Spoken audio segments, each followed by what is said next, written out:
Cocktails in the War Room, everybody. What's going on? How are you? It's Mistress Carrie. Welcome to the War Room. Welcome to episode 218 of Cocktails in the War Room, the place we meet every Tuesday night at 8:30 to talk about what's going on in music, what's going on in all of our crazy lives. And basically, it's become our little support group. And it all started almost 3 years ago. But hey, believe it or not, March 14th of 2020, we started getting together here in the War Room. And at first, we decided to do it every night for 80 days straight. That was while MCHQ, my production studio, was under construction. And then once we launched the Mistress Carrie podcast in June of 2022, Cocktails in the War Room became a weekly show where we get together every Tuesday night. And I want to welcome you if you're an OG member of the War Room family. And if you are new to the War Room, welcome. And make sure you let the family know in the comments, not only that you're here, but that it's your first time joining us in the War Room and where you're watching from so that we can properly welcome you. And you may be wondering what all the noise is. So if you're new to the War Room or if you're just wanting to say hi to Wednesday, this is my co-host, Wednesday the Goth Pug. That's where you can find her on Instagram. And she is all sorts of wound up tonight. And there is also an unofficial drinking game here in the War Room that the more we talk about Wednesday, the more you have to drink. The show is Cocktails in the War Room after all. And there's always a lot of people drunk after the show ends because Wednesday takes up a significant amount of time on the show every week. And especially in the beginning, because she wants cookies. And then later on in the show, if something came in the mail that might interest her, she gets all wound up again. Hey, shush. Shh. I booped your nose. Shush. Shh. Nice. Down. Nicely. So what's going on, Keith? Michael's here. Jonathan, Eric joining us. Lisa, Jessica is here. Elsa, Dave. She is wound up today. I got a lot of stuff I want to talk to you guys about. First of all, something a little strange happened last night and yesterday. Depending on where you're watching the War Room from, the weather has been a little bit weird in the Northeast recently. It's been weird everywhere, let's be honest. But we've been getting super warm temperatures and then all of a sudden rain and snow and freezing and then rain and snow and freezing. And then sometimes it rained that turned to snow and then it started melting and then it froze again. It's been insane. And I don't know about you guys, but I've lost a bunch of branches in the yard. And yesterday, for a significant amount of the day, no cable, no internet. Which, you know, there's definitely precautions taken for power loss in MCHQ. But when it comes to internet and cable loss, kind of hard to function without the internet. And normally it wouldn't be that big of a deal, but you guys know, remember the days when we could buy software for like the year and you could just buy Word or whatever it was that you needed to use. And you could just pay for it for the year and it would work for the year. Now, when you pay for software and stuff, it has to authorize every time you sign into it. And that requires the internet as well. So a lot of the systems that I use for the podcast, the War Room, the radio shows, they're things that need to be authenticated when I sign into them. And so that's impossible to do without internet. So I watched, long story short, I did something I haven't done in years last night. I watched a DVD. Now, I don't know about you guys, but I'm the kind of person that never throws electronic gadgets away. I still have a 2XL somewhere in the basement.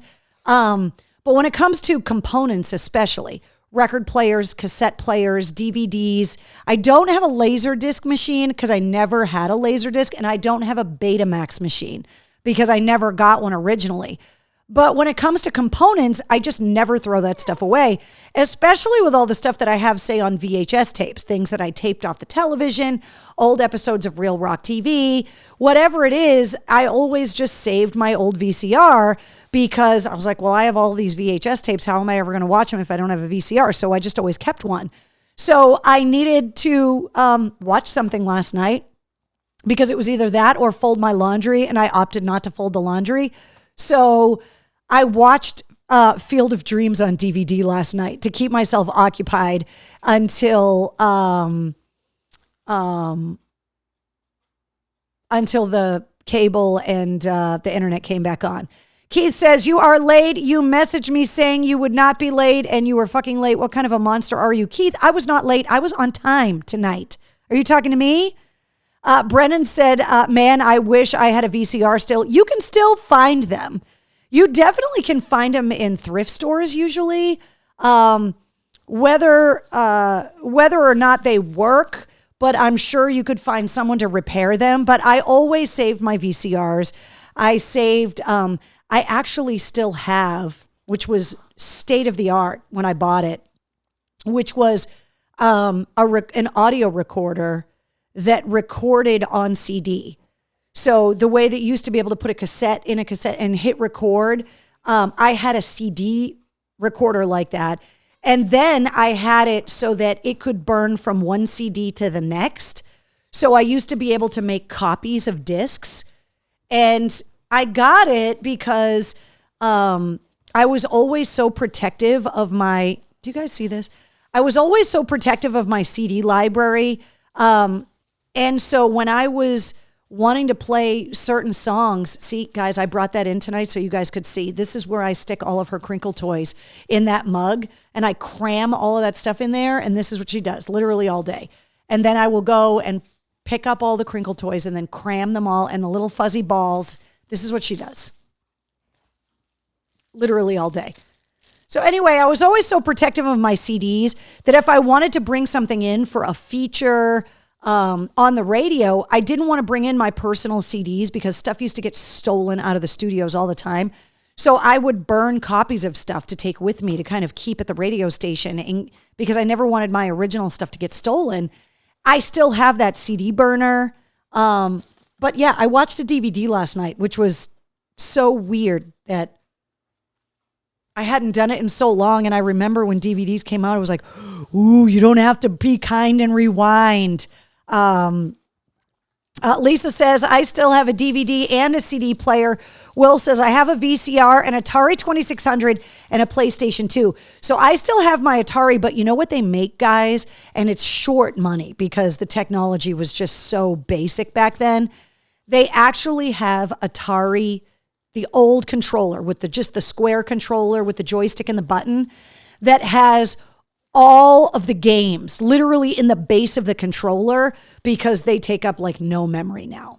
And you can basically just plug them in to a port, like a USB or an HDMI port on your smart TV, and you can play all the original Atari games. You don't have to have the game console anymore.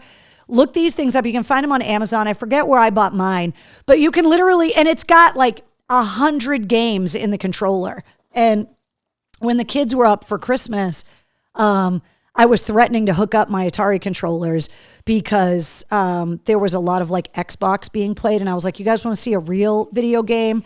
Wait until I bust out my Atari joysticks with all the games inside. I never hooked them up, but I promised the kids that I would, and I still need to do that. But if you guys are looking for something really funny to keep you and the kids occupied on snow days or whatever, get those old Atari games in the joystick, and they're hilarious. Eric says, I still have a 1967 convertible with a track that works. We need a War Room movie night. That would be awesome. I can tell you that, totally off topic, but you brought up movies. The Dark Side of the Moon anniversary is coming up, which is why we had Martin Popoff on talking about his book, Pink Floyd, Dark Side of the Moon, 50 Years. So, and this is national, by the way. Planetariums nationally are running their Dark Side of the Moon programs again to help celebrate Pink Floyd's 50th anniversary of Dark Side of the Moon. That includes the Museum of Science in Boston, and it's running almost nightly, and it usually runs later in the night, but it runs on the weekends as well. So no matter where you're hanging out with me here in the War Room, you can find a planetarium that's somewhere close to you that is helping to pay tribute to the 50th anniversary of Dark Side of the Moon, which is pretty cool. An 8-track, Carrie. A-track or 8-track? Eric, what are you talking about? You're talking about 8-track? Yeah, I still have one of those too. I have an old Hutch stereo that was my parents'. That is a big piece of furniture, and you flip the wooden lid up, and it's got the turntable, the 8-track, and a tuner. And then it's got a place to store records and the tapes in there. And it's got the speakers kind of hidden in the upholstery in the front of it. So cool. Yeah, Michael says 8-track. Yeah, oh, okay. Yes, now I understand what you're talking about. Yes, 8-track. Michael says, saw Laser Floyd at the Hayden Planetarium 100 years ago. It was awesome. I'm telling you, I think it's really cool that they brought it back to help commemorate the 50th anniversary of Dark Side of the Moon. So, if you're looking for something to do, that would be really cool too. But I thought it was kind of hilarious that I felt like I was doing something super old-timey because I watched a DVD yesterday. And that to me was just so crazy in my brain because I remember when I got my first DVD. I remember I was in college when I got my first CD. It comes up all the time on the podcast, and it's going to come up on this week's episode as well about those portable little cassette recorders that we all had as toys when we were kids. My guest this week on the podcast, he had one of those, and it's something that we talked about. So Betty says, oh, hell, I forgot all about 8-tracks. The thing about 8-tracks, as much as you want to make fun of them, that was the first time that music became purchasable and portable, because even though they had those little record players that turned into suitcases and the little things that you could put all the 45s in, you couldn't move around and listen to them. You could take your record player and your records to people's houses and stuff, but 8-track tapes made it possible to listen to something else besides the radio in cars, that you could take the tapes with you and select what song you wanted to listen to a point, what track you wanted to listen to. And then obviously we got cassettes, and then we got the CDs, and then MP3 players. Actually, then remember the CD with the aux, with the cassette adapter that you could take in your car, the little Discman? And then we got the MP3 players that you could plug in, like if you had an original iPod, and you could plug them into the aux in your car. And then eventually, obviously, everything just became streamable and whatever. But I thought it was hilarious that I was like, you know what? I'm going to dig through all of my old DVDs. And I actually was talking to my sister because I was checking with her in the city to see if she had power and internet and stuff. And I was like, wow, I'm going to have to go digging through the DVDs and see what I have, because I just want to keep myself occupied. And that's when I remembered that not only do I have every episode of Sex and the City on DVD, but I have every episode of The Muppet Show, the original episodes of The Muppet Show on DVD. And I was like, I'm going to be fine. We could be without internet and cable for weeks, and I could keep myself occupied 100%. So, wow, never realized how many devices, says Betty. And I've tried the best that I could to keep a lot of these old devices. And part of it is my radio career is on so many different mediums. It's archived in so many different ways. All of my old college radio projects are on reel-to-reel tape, which I have a reel-to-reel player in the house as well. And then when I started on the air, when I started interning and started doing, random voice work, and then became a DJ, all of that stuff was recorded on cassette. And then we were able to record on mini discs and DATs and then CDs. And then eventually they put digital skimmers in there, which you could record onto a CD. And then eventually it just recorded everything onto MP3s that just got saved on the network. So it became harder and harder for DJs to deny saying something on the air because companies had to archive everything. So that people that, if salespeople wanted to make sure that you promoted an event or whatever, they could just go into the archives and find the break of you talking about it and send it to the client or whatever. But I had to save all of those old media forms because all of my old tapes are on cassette, and I'm going to have to digitize them eventually, but I have not. Brennan says, all you need is Animal from the Muppets and everything will be good. Trust me, I have all of the old episodes. So even the ones that are not on Disney Plus, because there's a couple of them that they pulled because the guests got in trouble later. I think there was one guy that got busted for child pornography later in life. They pulled that episode, but I have all the old episodes on DVD. So Michael says, seems like Wednesday is coming down off of her caffeine high. Yeah, well, she ripped everything out of her mug, and now she's just laying in the afterglow of a big giant pile of her toys. This is multiple times a day. And then she'll run and go do something, go eat, and I'll go around and pick up all of the toys and shove them all back in the mug like I'm doing now. Can't even count how many times a day I do this. I cram them all in there. This is why when you guys send her new crinkle toys, I'm like, here we go.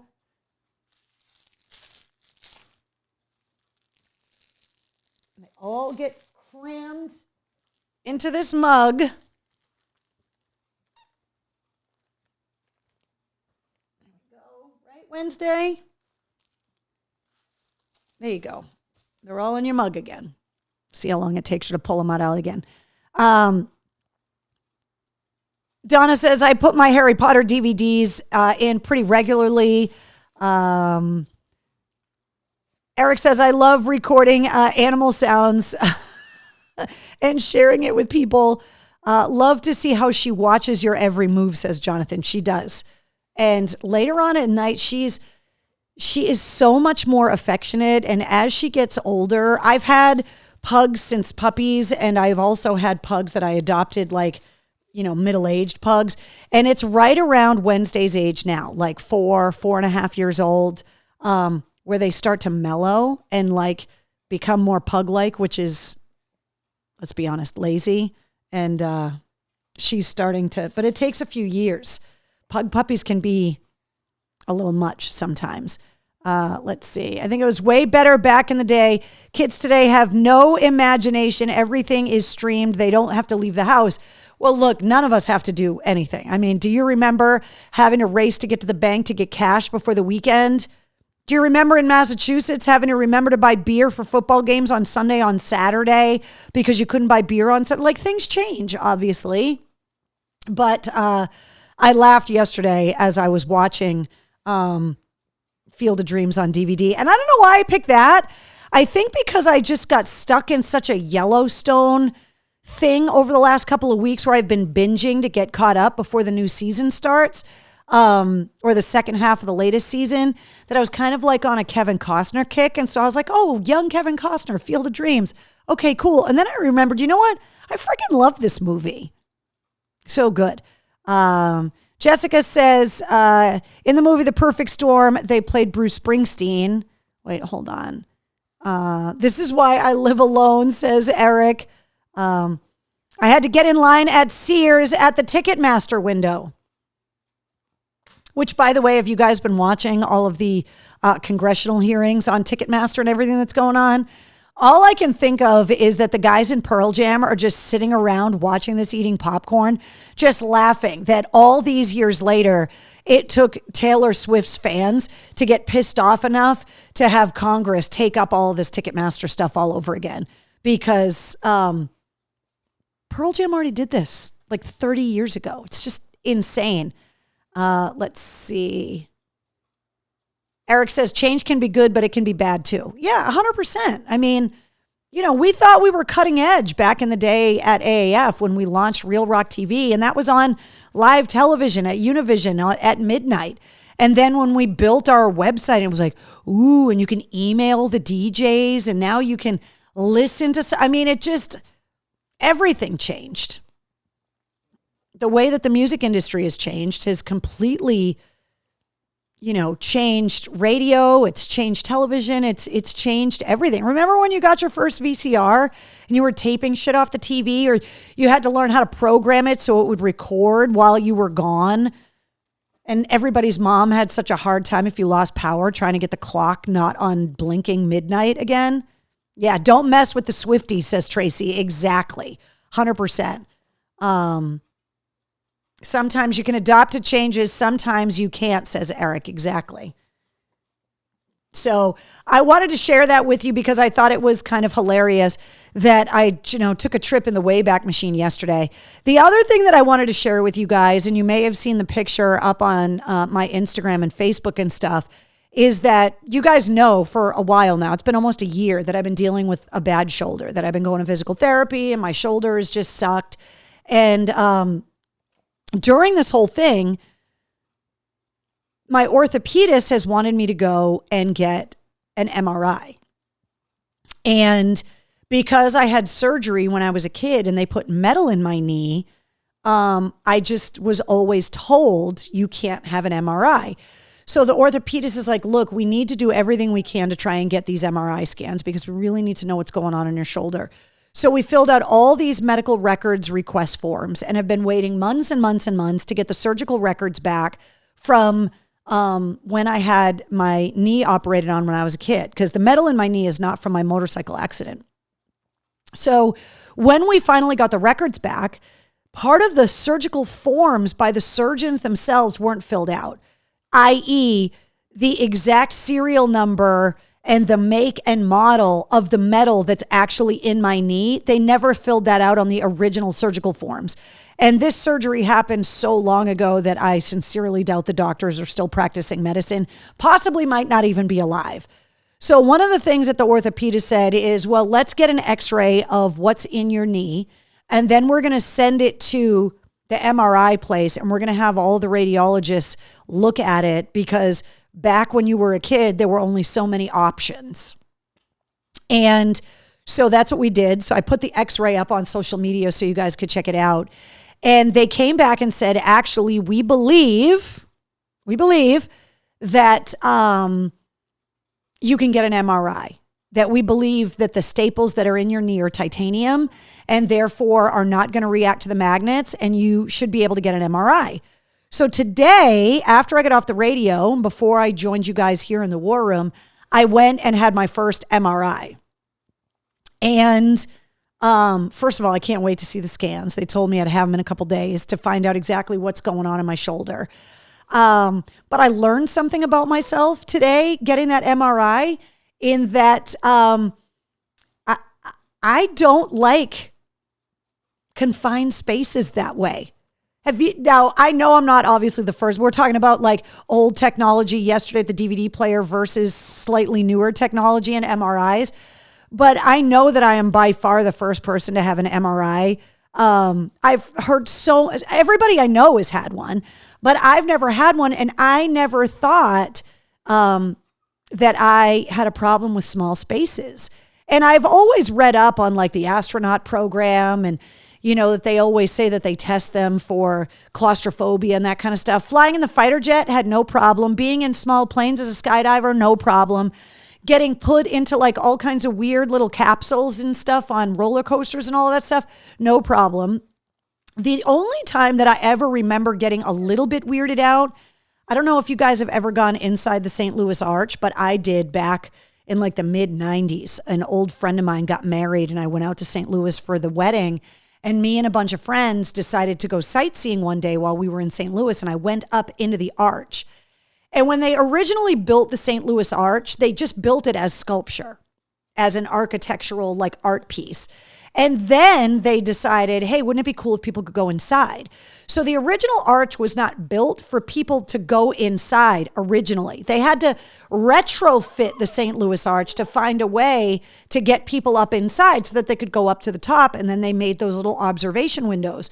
So if you've never been in the St. Louis Arch, there's this elevator system, and there are all of these round elevator cars that looks like you're sitting inside a giant clothes dryer. And as it goes up, it rocks and goes up and rocks to keep you completely upright, because otherwise, obviously, if you're going up in an arch, you'd be all leaned backwards like you were taking off in an airplane or something. And I remember that being weird because I was in there with my friends and there were no windows and it's kind of tiny in there. And even though like I didn't freak out or anything, I remember it being weird. Like, wow, this is really, will you sit down, down? And that was, 30 something years ago that I went and did that. But today I went to go get the MRI. First of all, it took me like 15 minutes to take all my jewelry off, to take all my earrings out. I had to meticulously write out where all of my tattoos are, because they were like, there are some tattoo inks that have like metal in them. And so there, I'm going through the whole thing. Go in if you've never had an MRI.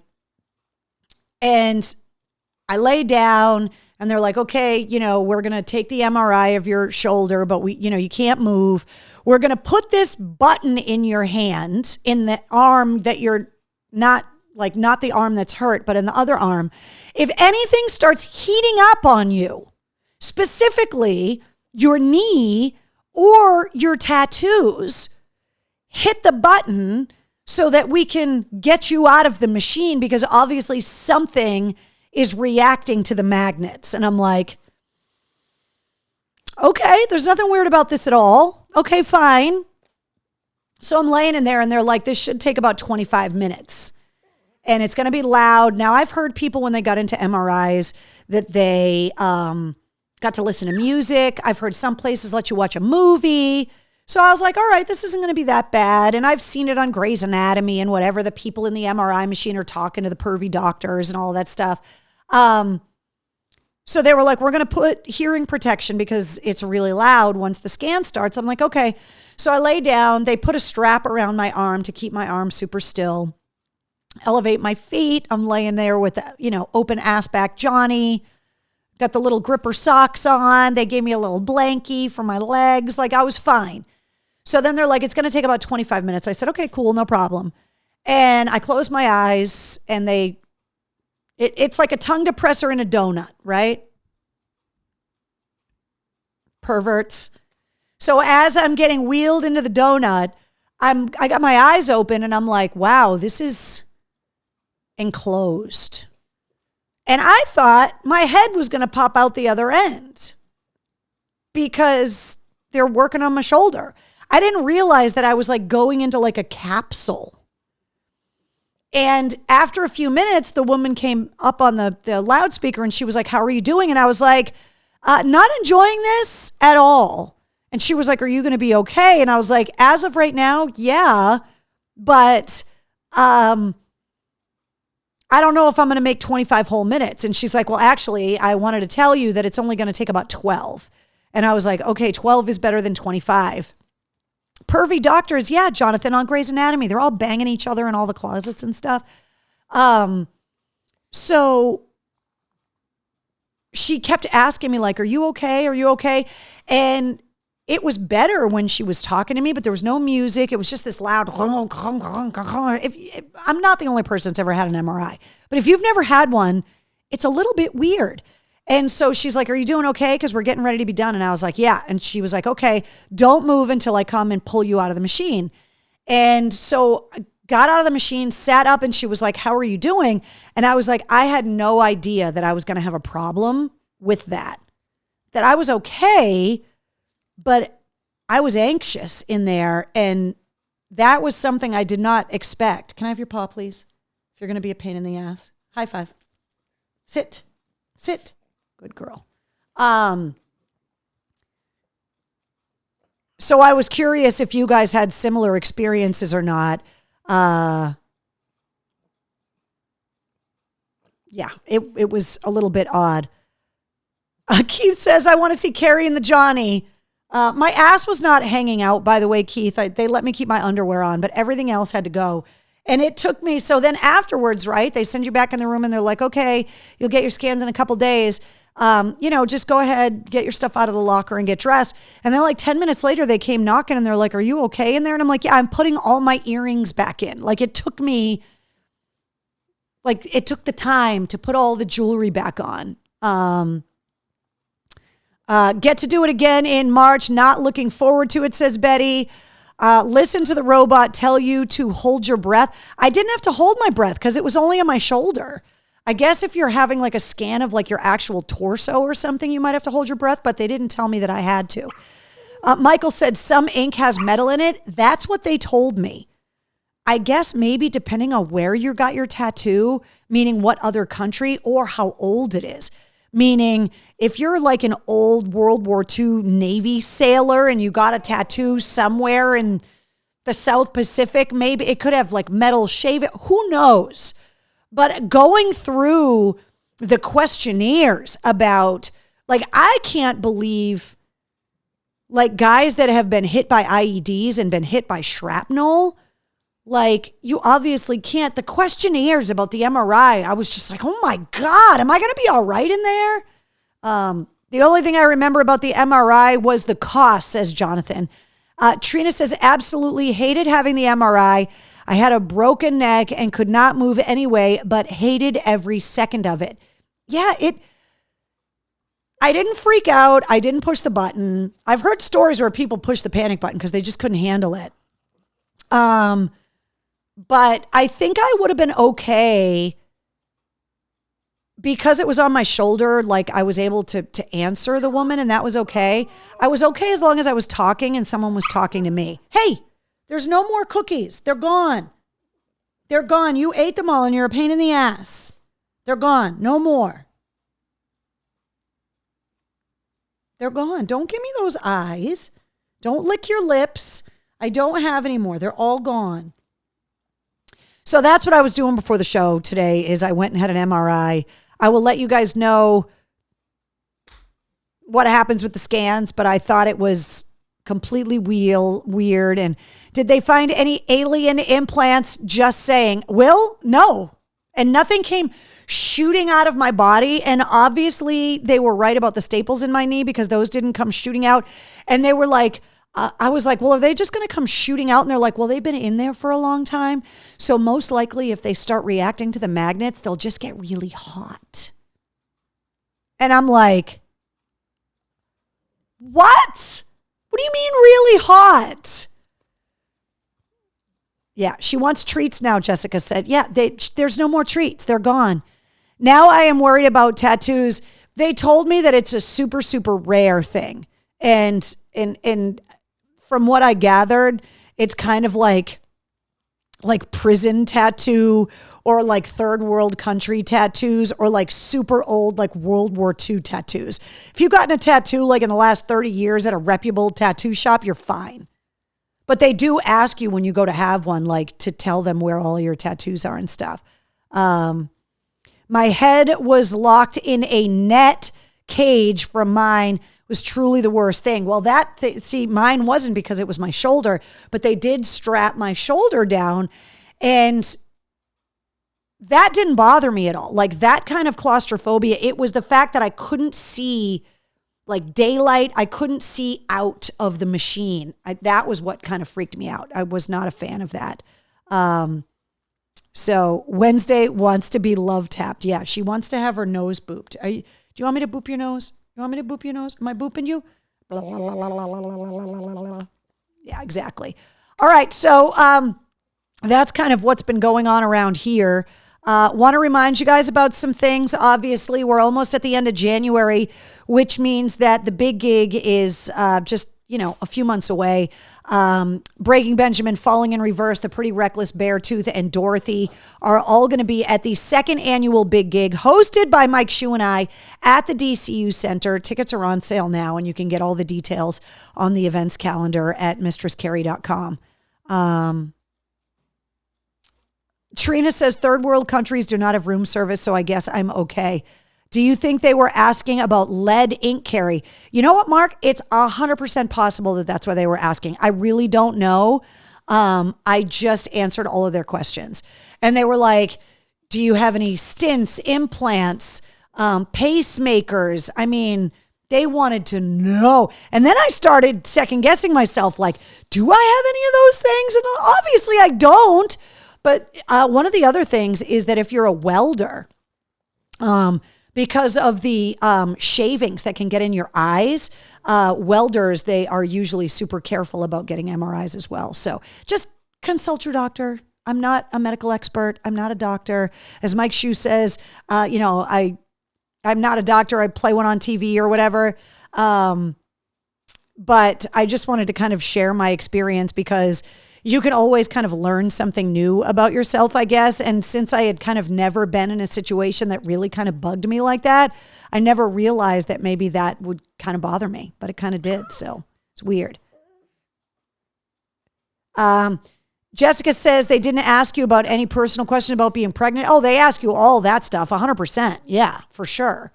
But they ask you about medications and procedures. I had to list all the surgeries on the thing when I checked in. And like that took a while. What? There's no more cookies Wednesday. Thank you for your paw. Thank you. There's no more cookies. There's no more. She's trying to give me her paw over here. There's no more. I'm sorry. They're all gone. It took me like 10 minutes. So it took me like 10 minutes to take my jewelry off, another 10 minutes to list all my surgeries, 10 minutes to put the jewelry back on. Dr. Mistress Carrie has a ring to it. Well, like Brian May, right, from Queen. He's Dr. Sir Brian Harold May now, because you guys know Brian May is a doctor. He's an astrophysicist. He's a rocket ship builder. And has an actual PhD. So he's actually Dr. Brian May. But now that he's been knighted by King Charles, he's actually Dr. Sir Brian Harold May. Just a little side note. Jessica says Wednesday wants more treats. I know, and I don't have any more. Okay, we got to talk about this week's cocktail recipe. If you're new to the War Room, every week we go through some of the cocktail books that I have here in the War Room and we come up with a drink. Cheers, by the way. Copper mug means Moscow Mule, by the way. It's delicious. I needed it after that MRI. So I always am going through some of the bartender books, just trying to find drink ideas for you guys. And I found this one, and this one sounded delicious. It's called Current Affair, but it's spelled with a K, kind of like corn. And it is an ounce of black currant vodka, an ounce of lemon vodka, and 4 ounces of apple juice, which I thought not cider. It specifically says juice, although I bet making it with cider would be better. But that's just me. It says shake the ingredients and strain into an ice-filled highball glass and serve. And it's called a Current Affair. And so obviously we're always talking about garnishing cocktails here in the War Room. And so if you're going to make it with apple juice or apple cider, there's obviously an apple wedge slice that needs to be part of this whole thing. A lemon twist, a lemon wedge, a squeeze of lemon juice. Like obviously there's some kind of citrus component that needs to go in there. But I was trying to think of something that you could garnish this with that like would bring out the black currant flavor. Because there's nothing other than just the 1 ounce of black currant vodka. Is there a black currant like equivalent to like grenadine? Because like maybe that, is that what grenadine is? No, I mean, what's the booze that Chambord? That's what I was trying to think of. Grenadine doesn't have booze in it, but what's Chambord made out of? Is that black currant? Obviously crushed ice, Eric, because that's the best ice there is. Cinnamon rim, says Eric, 100%. Yeah, Chambord. Is that black currants or that's blackberry? I so need to go to the big gig, says Shannon. Super bummed that my family missed it in October. The whole family came down with COVID for 2 days. Well, it's happening at the end of April 29th. Raspberry. Elderberries, Tracy says. Chambord is raspberry. Oh, okay. Is there a current liquor? I mean, a current, like, equivalent just besides blackcurrant vodka. I don't know. But anyway, I thought it sounded delicious. So that's called a current affair. I would definitely opt for the apple cider as opposed to the apple juice, though. Mark says, did someone say rim job? We're always talking about rims here in the War Room, obviously. All right, we got to talk about last week's podcast, your podcast recap this week. Last week's episode 137 of the Mistress Carrie podcast, featured Chris Daughtry. And of course, we had to talk about the Separate Ways Worlds Apart cover that Daughtry did featuring Lizzie Hale from Hailstorm. But we also talked about a lot of other stuff too, including our matching jars of fucks, which is what this screen grab from the Zoom call is me and Chris Daughtry sharing our jars of fucks that we keep on the desks in our respective studios, which is kind of hilarious. Creme de cassis, pronunciation, cassis liquor is sweet, dark red liquor made from black currants. I knew there was something, Trina, because it's come up in some of the recipes before. So there you go. There's the black currant equivalent. Thank you. Let's see. Carol says he was great. Mark says he was phenomenal. Felt like therapy when he talked about loss. So you guys definitely could hear in the episode. It was something that I wanted to talk to him about, but how you broach that subject, like how do you get there? Because obviously, and I explained it in the episode, you want to offer your condolences. You want to ask how someone's doing. I obviously wanted to know from him what it meant to get the support from his fans during a really difficult time. But at the same time, you always run the risk of derailing what is a really good interview by bringing the person down and making them sad, or having them, have to say, I really don't want to talk about it, or making them uncomfortable or whatever it was. And I think for somebody like Chris, that it was just so public what the profound loss that he went through, losing his stepdaughter that he had raised since she was a little girl, and his mom the same week, and that it was all over social media, obviously, all over the news, that I think that he is at a point, and he was kind of talking about it, where he is kind of moving through the stages of grief and willing to kind of bring it up himself. And he kind of brought it up himself in the interview, but I still felt like I had to offer, obviously, my condolences and kind of make sure it was a line of questioning and a part of the interview that he was willing to do and a path he was willing to go down. Because at least for me, when I'm preparing for these interviews, and you guys know, like these podcast episodes, I always want them to be fun. I want them to be entertaining. I always try, and we do it here in the War Room too, to give you an escape, for you to be able to get away from some of the horrible things that are going on in the world. But at the same time, these artists are channeling real life stuff into their music. Most recently, obviously, it comes up all the time talking about COVID. But artists, I think one of the most glaring examples is someone like Eric Clapton and the loss of his son, and then coming out with Tears in Heaven. And so it's why I bring up in interviews with people, the idea of creating something from a really genuine personal place and then putting it out in the world as a commodity that can not only be purchased and owned, but also criticized as well as celebrated. And so when you have the opportunity to kind of talk about real things, and especially when Chris is kind of talking about the idea of channeling some of this emotional healing and hard times into new music that he's working on, you kind of have to talk about it. And what you guys are saying in the comments, hearing him talk about his loss gives us an opportunity, which is why whenever I do an interview, I also want to relate, which is why in this particular interview with Chris, I brought up the examples of my loss, because I wanted to kind of show him, and I try to do that with a lot of my interviews, that I'm not just asking you to talk about something personal for our entertainment, that I'm looking to have a conversation about this, and I'm just as willing to be open and raw about my experiences with this topic as you are with yours, because I feel like when that's been done, when I've been the guest during interviews, that has made me feel better, that the person I'm talking to wasn't just kind of looking for some salacious soundbite or whatever, that they were kind of in there with me and willing to have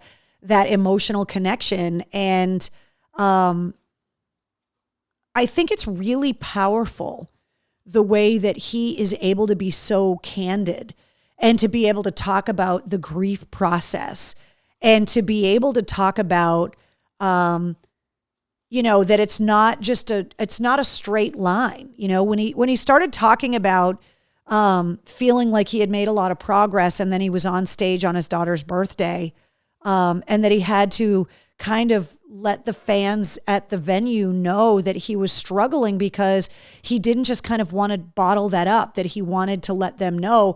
And they were aware. Diehard fans know things like, anniversaries and birth dates and all of that kind of stuff. And so I thought it was amazingly brave and probably cathartic for him, but also very generous that he was willing to talk about the very personal things that he talked about in the episode. And I think that makes for an exceptional guest, that not only is he willing to joke around and be, really funny and kind of candid, and he's the kind of person you can ask an 8-word question to and he'll give you back a 10-minute answer, but also someone, because this does happen where you're kind of told, they don't want to talk about this.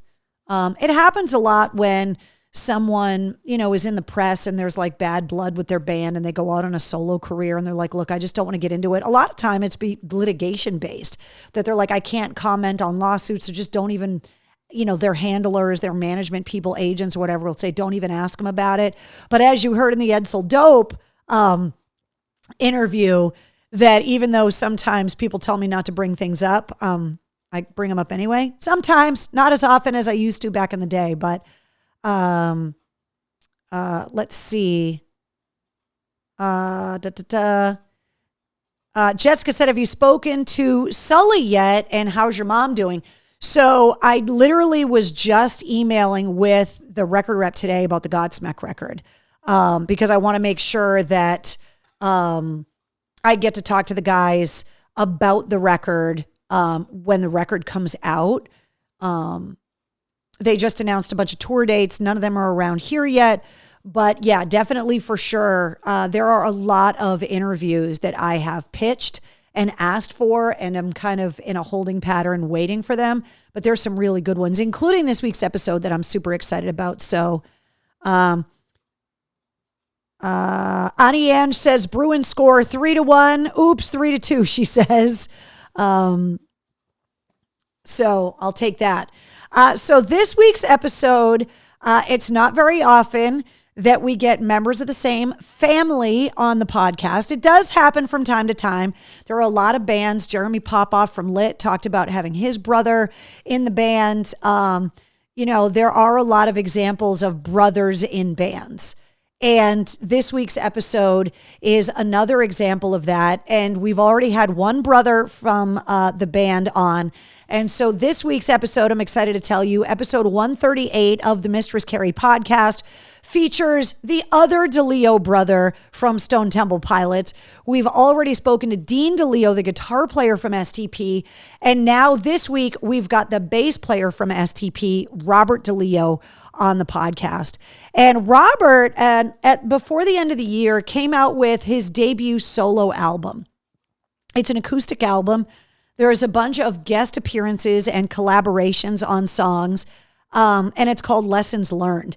And it was described to me as like an Americana project, where it's definitely not as heavy as Stone Temple Pilots can be. That this is a little bit more soulful. It's a little bit more introverted. It's definitely acoustic based. And so when they sent me the record and said, can Robert come on the show? I was like, yeah, I want to hear the record so that I can talk to him about it. And when I listened to the songs, even though all of the things I just told you, that it's acoustic, that it's from, Robert and not, Scott Weiland or whatever, like the DeLeo brothers, like Jerry Cantrell from Alice in Chains, creative forces, that it's not just the front man that obviously is writing these songs and creating the overall sound of a band. And so when I started listening to Lessons Learned, the DNA is there. And it's something I actually talked to Robert about, is that you could instantly tell that obviously it's not Stone Temple Pilots, but the DeLeo kind of signature sound is all over this record. And I think I definitely want you guys to spend some time listening to the corresponding playlist for this episode, because not only does it have all the best, STP stuff in there, but it also has this solo record in there and a lot of the jazz stuff. Robert DeLeo is a total jazz head. And so as we were talking about inspiration, influences, songwriting, bass players, he really started rattling off some of the music that he listens to, that inspired him. And so a lot of that old jazz music is in the playlist as well.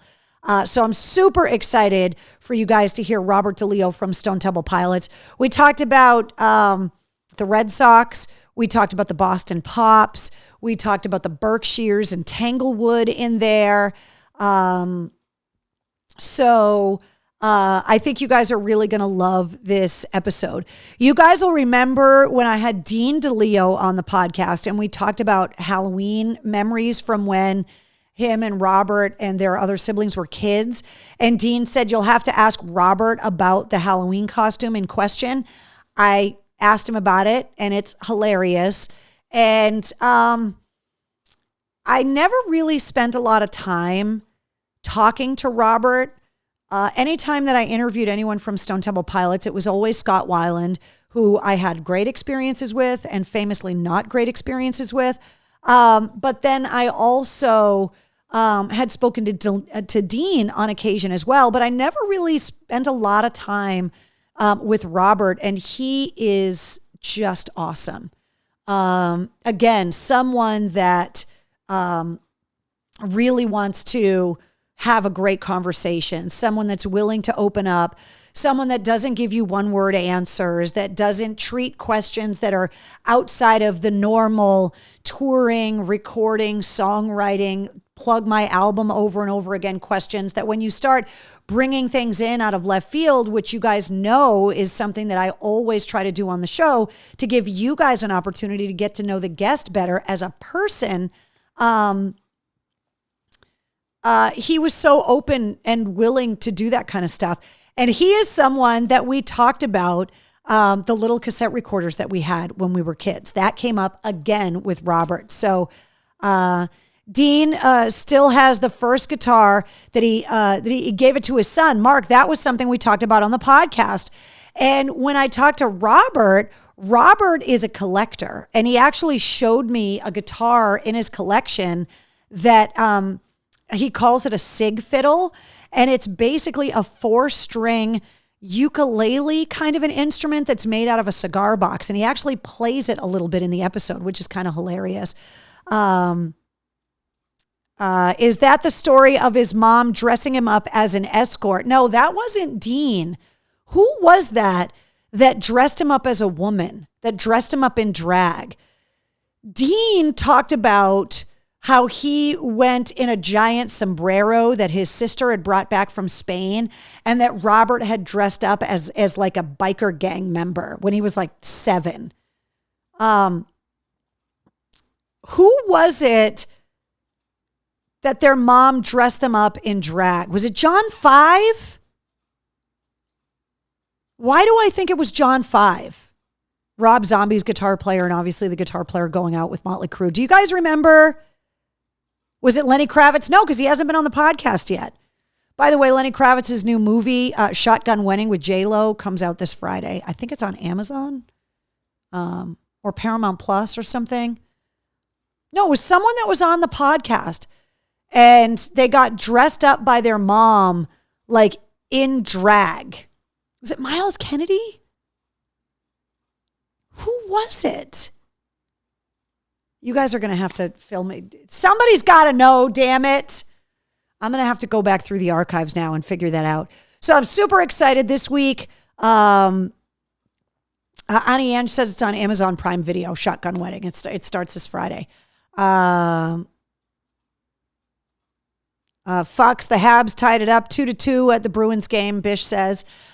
So Robert DeLeo from STP is my guest this week, episode 138 of the Mistress Carrie podcast. And I want to remind you guys, obviously, not only do you get the full-length episodes of the podcast, and those come out every Wednesday. It'll go live at midnight tonight. But also, every Monday through Friday, you can get the sit rep as well. You get rock news, music headlines, entertainment updates. It's around 5 minutes. I probably shouldn't say it's under 5 minutes anymore, because sometimes there are stories I don't want to cut out of the sit rep for time. And so they run a little bit late. So Melissa says, ugh, now I'm going to have to go and figure it out. I know that I wrote it down in the descriptions on the podcast. I'm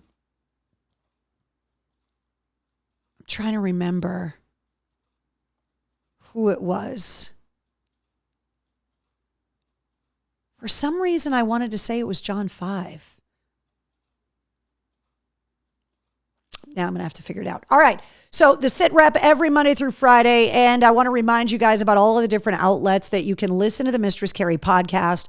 Not only can you get the episodes right at mistresscarrie.com, you can just click the players for whichever one you want to listen to, but all of these different podcast outlets and counting.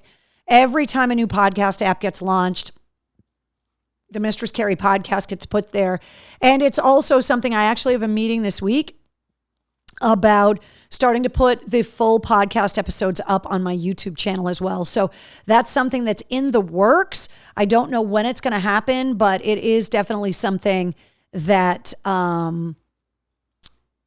we're trying to make happen. So stay tuned for that one.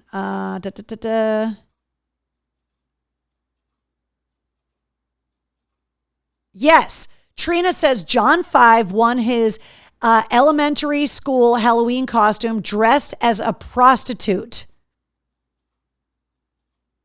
It was John 5. Oh, I'm not losing it. Yes. Did Wikipedia give me the credit for that? Is that the first time John 5 actually said that story, that he did it on the Mistress Carrie podcast? Well, anyway, yeah, it was John 5, so I'm not going crazy. So that's all the outlets. And also, we're holding strong at 149 countries. We had a big boost in listenership over the last couple of weeks, and we hit 149 countries last week, and we're holding strong at 149 countries again this week. All right, lots of music headlines to get to. A bunch of tours got announced.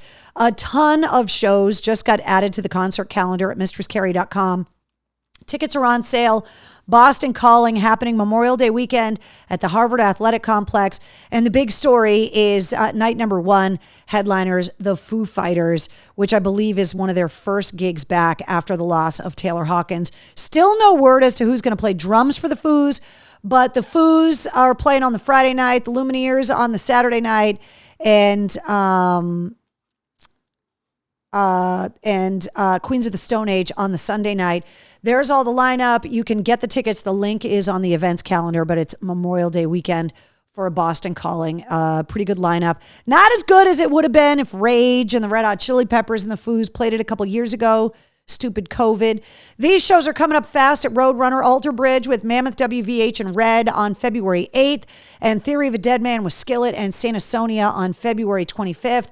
Both of these are happening at Roadrunner, and cannot wait to go there and actually be able to check the venue out in person. Have not been able to get there yet, and I will definitely be at the Alter Bridge show for sure. All right, some other news that we got to go through. The Bush and Candlebox show at the MGM is coming up on Valentine's Day. Also, the new Godsmack album is coming out February 24th. The new song You and I is out now, and we already talked about getting the guys back on before the record comes out on February 24th. Anthrax and Black Label Society are going to be in town next weekend. On February 3rd, they'll be at Mohegan. And then on February 5th, that Sunday night, they're going to be at the House of Blues, Anthrax and Black Label Society, along with Exodus. And the Foreigner Farewell Tour with Loverboy is going to be at the Xfinity Center on August 5th. Queensryche is going to be at the Palladium on April 7th. All of these shows on the events calendar or the concert calendar at mistresscarrie.com. Aaron Lewis at Foxwoods, April 22nd. The Dropkick Murphys and their residency down on Lansdowne Street in Boston for St. Patrick's Day. March 17th and 18th at the MGM. March 19th at the House of Blues. Speaking of St. Patrick's Day, Jerry Cantrell is going to be at the Cabot Theater in Beverly. And also on St. Patrick's Day, Theory of a Dead Man's new album, Dinosaur, is coming out on St. Patrick's Day. Blink-182, the reunion tour, May 21st at the TD Garden.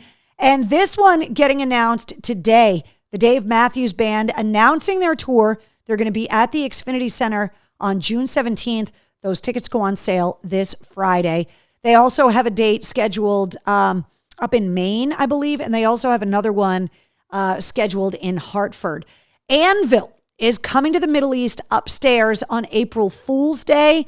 Avatar announced their tour. They're going to be at the Paradise Rock Club on May 24th.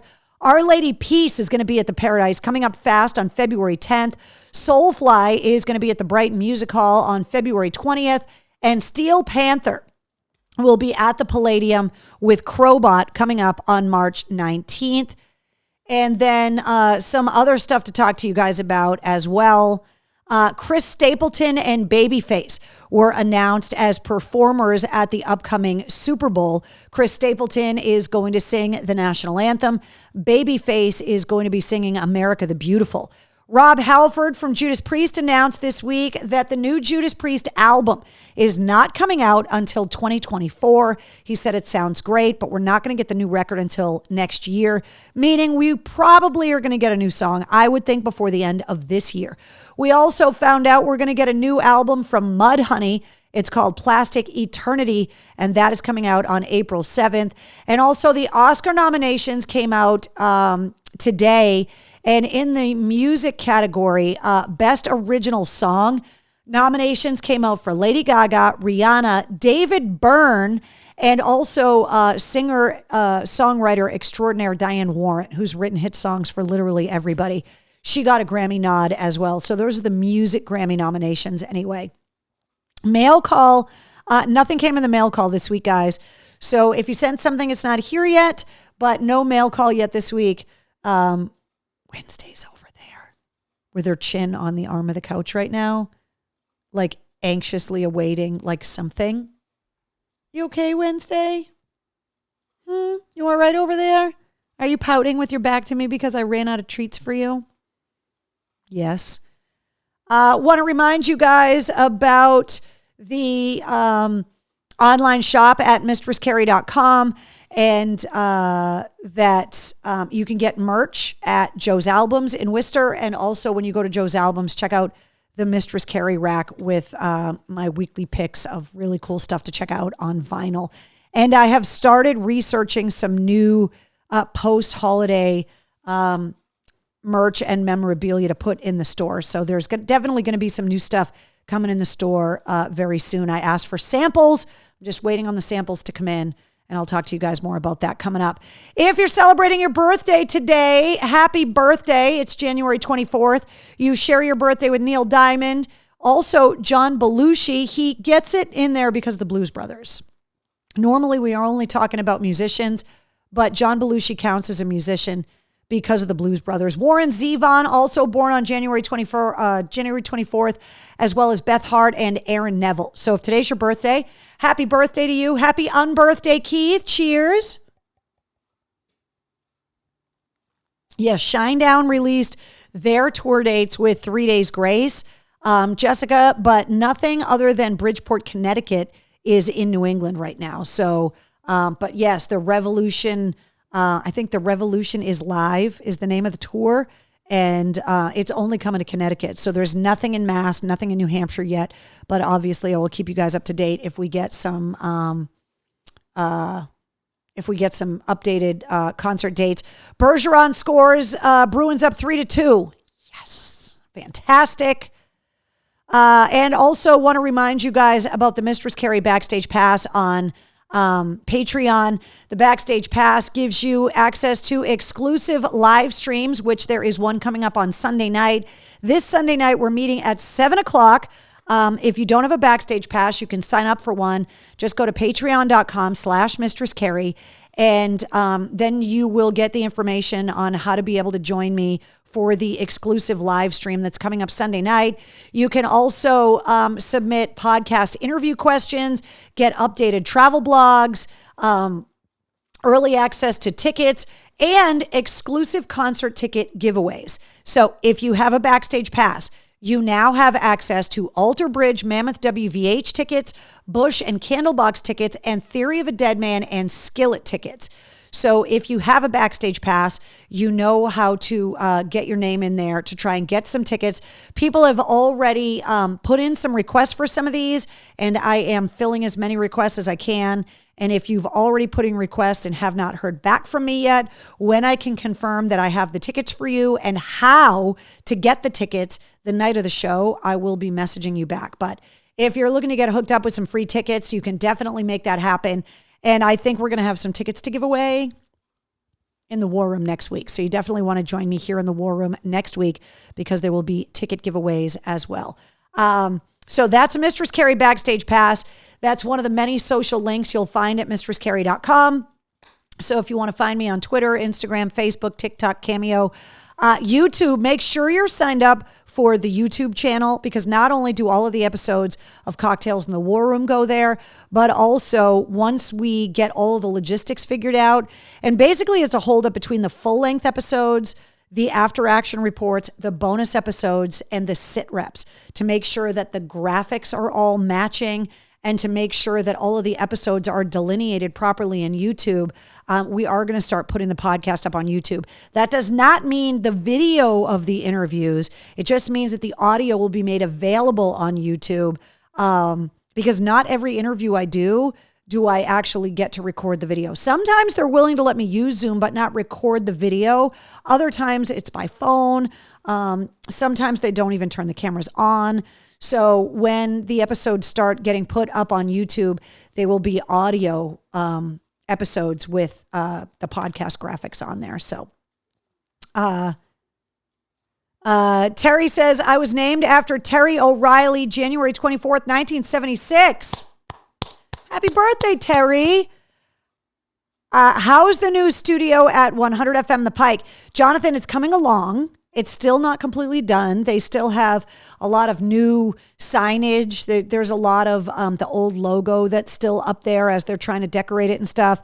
But the new board is beautiful. It's all digital. Mike Shue was working some of the bugs out on Sunday.